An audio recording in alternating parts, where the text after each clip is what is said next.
Welcome to another episode of The Brand Called You, a podcast and podcast show that brings you leadership lessons, knowledge, experience, and wisdom from thousands of successful individuals from around the world. I'm your host, Ashutosh Garg, and today I'm delighted to welcome a very accomplished professional turned entrepreneur, Sarmila Pande from Mumbai, India. Sarmila, welcome to the show. Thank you. Thank you. Sarmila is the founder of StepUp Wellbeing and StepUp Parenting. So, Sarmila, before we get into StepUp Parenting and Wellbeing, tell me a little bit about your own journey and as you define it, from business transformation to personal transformation. Okay. Yeah. Thank you for inviting me. I'm very happy to be on this show. Thank you. And let me tell you a little bit about this transformation. So all my life, I have actually believed in transformation. So wherever I go, whatever I do, I try to see what is existing and then how can I make it even better. So whether it's in my personal life, whether, as a parent or in the workplace. So most of my jobs have been in that. And it has run the gamut. Actually, I'm a finance person. So let me this thing. I am a finance person. I'm a BCom. Even from IMC, I did finance. But I have worked in HR. I have worked in IT. I have worked in fundraising. So wherever I have gone, I have tried to use my accumulated knowledge to see how we can transform. Okay. So for example, say my last job, which I did with Unilever. Okay. I was called in to help transform the Quality Walls ice cream project. Okay. Now, I came in from Tata Trust, where I was doing fundraising for the cancer hospital in Kolkata. Okay. Okay. So I had not come in from that kind of a background. And so when I asked my boss why he took me, he said, I would like a fresh look. If I get people to do transformations, they will do the, usual things. So I looked at you, I liked you, you come with, diverse knowledge. So that's how I came in to transform the ice cream business. So what I did there was basically try and see what is available and then how we can transform it. Okay. Luckily for me, the global team also got assigned to this project. So then we had a wealth of global information also. This is happening in different countries. This is what we do. And so we took the best practices from across the world, but relevant to India because it is going to be used in India. So we can't use something which is working in America, which may not work culturally in India. So transformed it to have a fit to the Indian scenario, the culture, the people, and the market. Right. And finally, we created the project. I was there for a year after that, trying to, work on it to see how it pans out, because that is also important. Most of us, we get people to come in from outside. We get these large consultants who come in, they give, their advice and then they walk off. And the final implementation may be something totally different because what they envisaged and what the people are implementing, their mindset may be different. So this was a good way of understanding that the implementation was also happening from within. Okay. And I was the bridge from the conceiving to the implementation. So I understood and holding the whole group together. So tell me, Sarmila, I'm sorry to interrupt you, but when you take on a project in transformation, what are some of the steps you follow and what have been some of your learnings?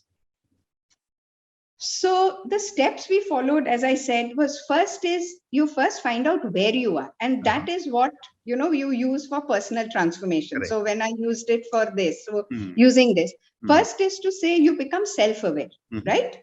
So you know where you are, what are your advantages, what are your disadvantages. So whether it's in the workplace for a business or whether it is personally for you, okay? So see where you are, then do a search as to see what are the latest things that are happening, because you already know what is existing, right? What is there is what is available with you. What are the latest? Then you do a mapping to see which of this is relevant for you. Because it could be the best thing abroad, but if it does not work for you, your personality, your culture, the time frame that you are in, it will not work. Okay, or something you believe in. So that is the biggest one. So it has to be a best fit project for you. Okay, so you take those learnings, and the final one is the implementation. Okay, because you might have the best plan, but if you don't implement it properly, okay, it will fail. And the last one is, don't be stuck to that plan. Okay. If you feel that it is not working, change, pivot. Understand. You could even pivot 180 degrees, because as you go along, you find that, okay, this is not working. Something which you thought was not important or would not work is actually the thing that can work. So have an open mind. Well said. That, I think, is the biggest one, that you do change and be open to change at any point of time. And not be stuck to, oh my God, this is my idea, this is the best idea, and it has to work. I understand. So one of the challenges I have often seen in my journey as the corporate leader was that when you go for transformation, a lot of leaders don't like change. They like status quo ante. Yes. I'd love to get your perspective on how do you handle such resistance? So for me, it has been, and I do it for this thing, I do it even with my children. My children are young adults now, is I tell them, this is my view. This is what I think is the best way. Okay. Or the most suitable for you. Now it is up to you to decide whether you want to continue the way you are doing now, or whether you want to just look at, a different way. And if it doesn't happen, if it doesn't work, you are always able to go back to the old way, right? Okay. Well said. Well said. So Sarmila, now let's keep moving on. And, you've become an entrepreneur. You founded an organization called StepUp Parenting and StepUp Wellbeing. Let's talk first about StepUp Parenting. Tell me a little bit about your motivation to start this venture and what do you do? Yeah. So this is my first entrepreneurial journey.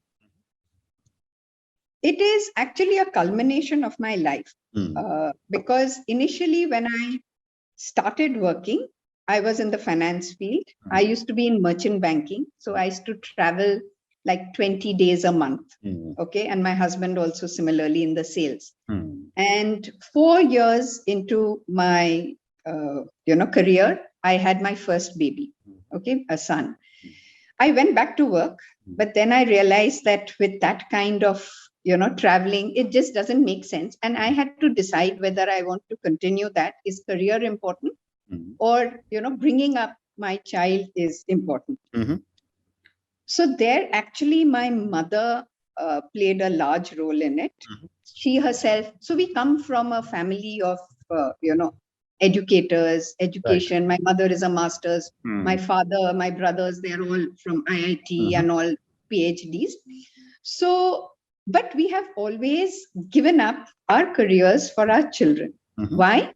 Because we feel that parenting is as important a job, if not more, of working in a corporate. Because at the end, you are creating future citizens of the world. And they are the ones who are going to run these corporates. So if you don't have a good supply of future CEOs, where will the company go? Sure. Okay. So which is why I gave up my career. I continued all through for the next 25 odd years in working in consultancy and part-time kind of jobs. Even this Unilever transformation was actually as a consultant part-time. So I came in from outside, worked as a consultant. Now, all through my career, I have, because I've had kids earlier, I am supposed to be the one who knows parenting. I would keep giving advice to parents. And that is where the idea came of this parenting setup. I wanted to start a mother-toddler center where parents like me who are going on maternity leave, for 6 months, are at home, need intellectual stimulation. So it was a very different thing. It was more an emotional and a mental part of it rather than, just the basic transactional thing of parenting. So from the perspective of parenting, I'd love to get your inputs on what are some of the key needs of young parents, because you took a choice to stop working and bring up future leaders, as you mentioned. But a lot of people may not have the luxury of saying that I'm going to give it all up and just be a parent. What are some of the key needs that parents need to address? So I think that is actually a choice. Okay, some of us, it is now, say, 2 income families, sure, or 1 income. It depends on what your needs are.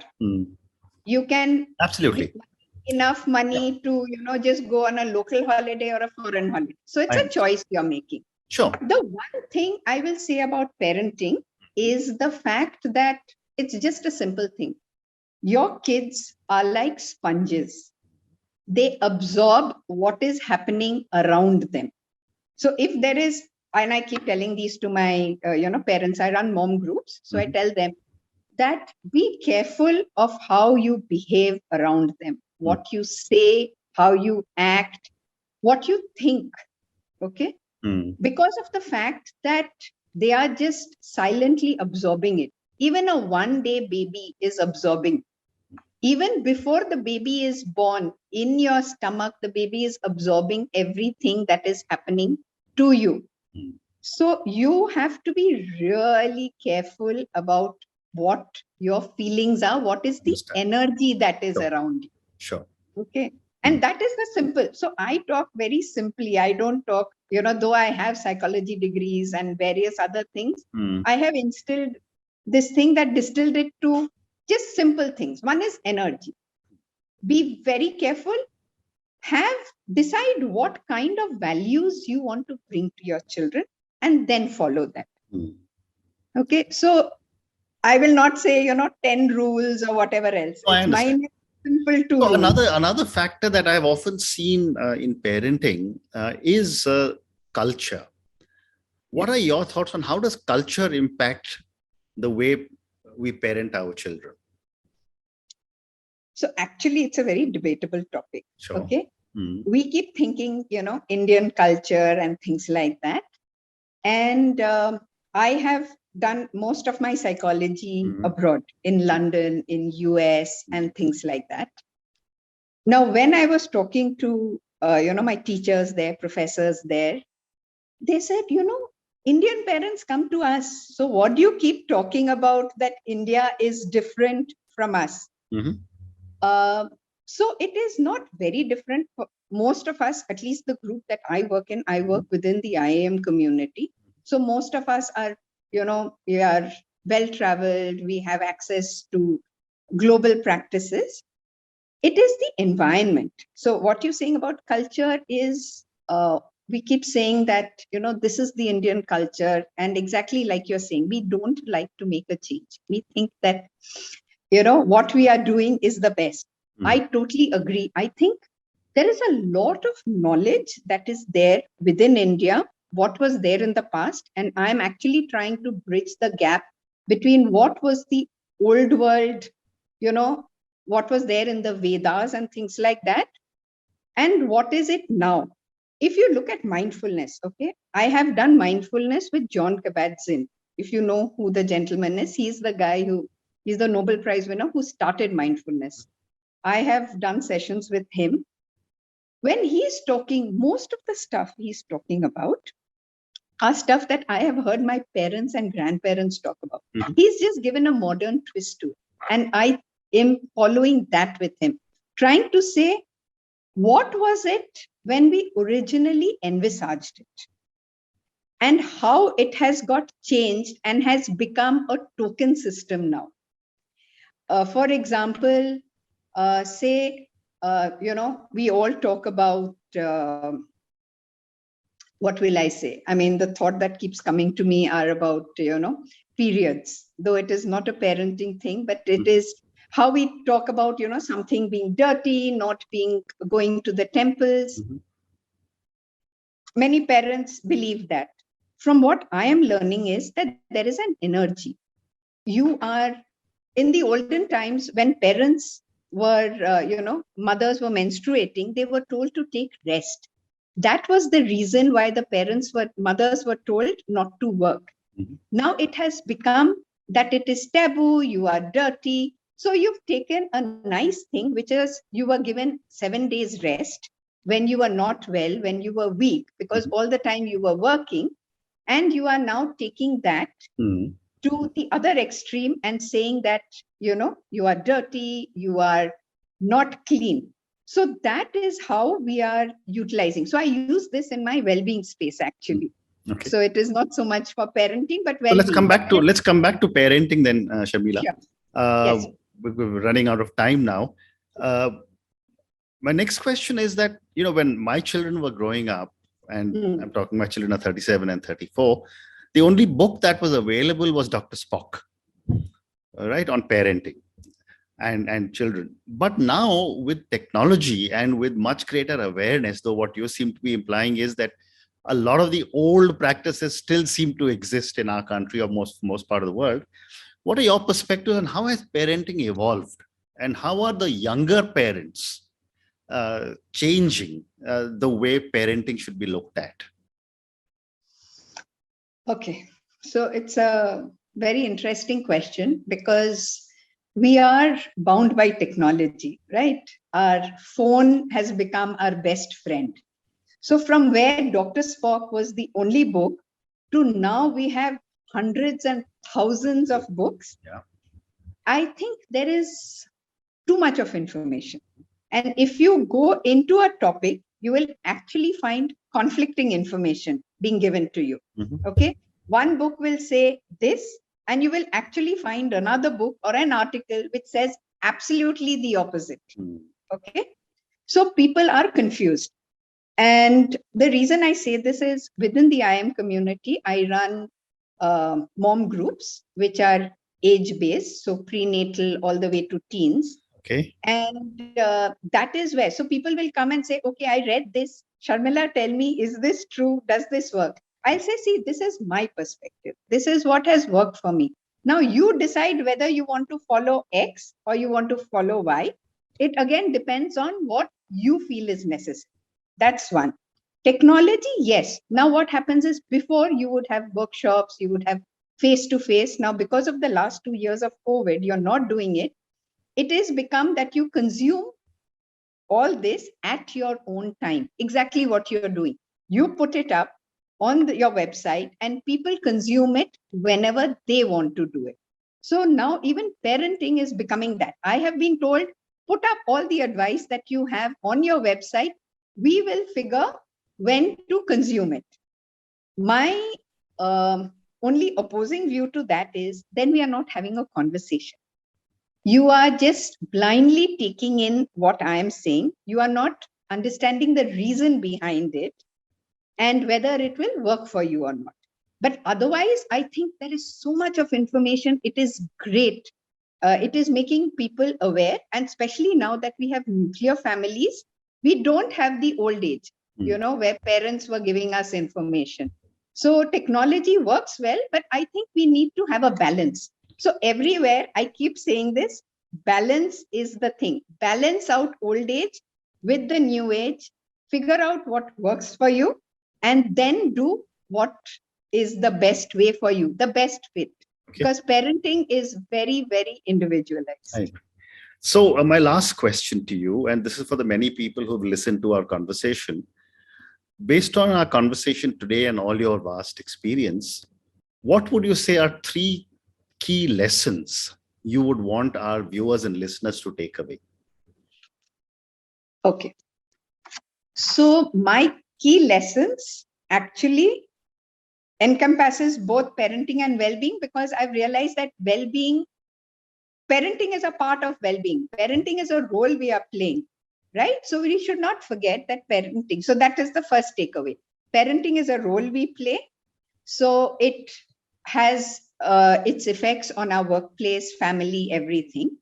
Secondly is balance. We should balance out. So it's not just work-life balance, it's balance across all spheres of life. And third is let go. Let go, forgive, and fill your life with gratitude and happiness. And if you're able to do that, you will lead a great life and be able to live long. Wonderful. Sarmila, on that note, thank you so much for speaking to me. I think my conversation with you on parenting has been very enlightening. Thank you for talking to me about such length on your views and the processes that are being followed. Thank you also for sharing 3 key lessons with our viewers and listeners. Thank you again and good luck. Thank you. Thank you very much. Thank you for listening to the Brand Called You videocast and podcast, a platform that brings you knowledge, experience, and wisdom of hundreds of successful individuals from around the world. Do visit our website www.tbcy.in to watch and listen to the stories of many more individuals. You can also follow us on YouTube, Facebook, Instagram, and Twitter. Just search for the Brand Called You.